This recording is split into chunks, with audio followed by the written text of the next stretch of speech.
Punjab bar council ने वजीर आजम इमरान खान के भांजे हसन न्याजी की जानिब से अहाता अदालत में साबिक गवर्नर बलूचिस्तान नवाब अकबर भुक्ती की बेवा शहजादी नरगिस और दीगर 4 अफराद पर मुबैना तशद्दुद के मामले पर वकालत का लाइसेंस मुअत्तल कर दिया।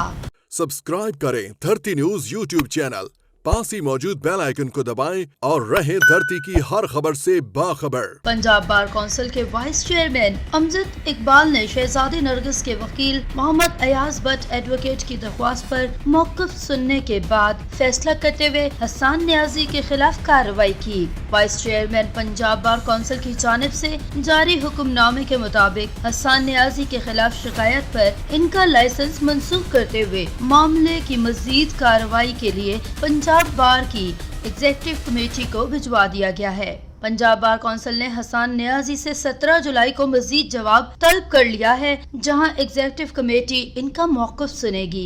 कबल अजी मोहम्मद अयाज भट्ट एडवोकेट ने हसन न्याजी के खिलाफ कार्रवाई के लिए पंजाब बार कौंसिल को दरख्वास्त दी थी और कहा था कि हसन न्याजी एडवोकेट ने साथी वकला के हमरा मुझे और मेरी मौकला पर तशद्दुद किया है। वज़ीर आज़म के भांजे हसन न्याजी ने पंजाब बार कौंसिल के फैसले पर रद्द अमल देते हुए कहा कि मुझे सुने बगैर एक तरफा मौक़िफ़ पर लाइसेंस मुअत्तल कर दिया गया है। याद रहे कि गुज़िश्ता हफ्ते साबिक गवर्नर बलूचिस्तान नवाब अकबर भुक्ती की बेवा शहजादी नरगिस की मुद्दत में वज़ीर आज़म के भांजे हसन न्याजी समेत 4 दीगर मुल्ज़िमान के खिलाफ इक़दाम कत्ल समेत दीगर दिफ़ात के तहत थाना इस्लामपुरा में मुकदमा दर्ज किया गया था।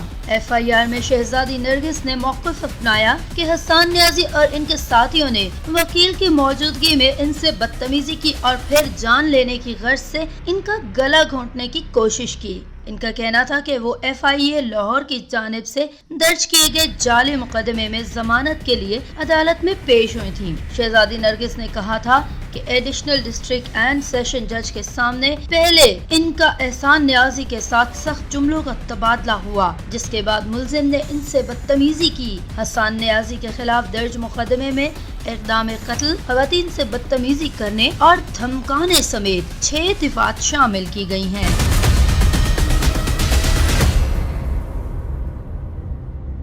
सब्सक्राइब करें धरती न्यूज यूट्यूब चैनल, पास ही मौजूद बेल आइकन को दबाएं और रहें धरती की हर खबर से बाखबर।